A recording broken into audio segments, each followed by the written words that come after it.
كاس هشوف. شفنا لعيبه، انا لعيبه سابقين ما شفتهمش بقالي سنين شفتهم. فالحاجه دي برضه على المستوى الشخصي انا بحبها.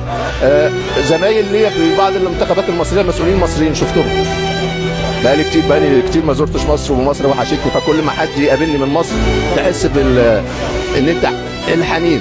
رئيس البعثه المصريه بتاع منتخب مصر حسن فريد كان رئيس نادي الترسانه السابق، كان الاب الروحي ليا، ما شفتوش بقالي سنين، كلمته.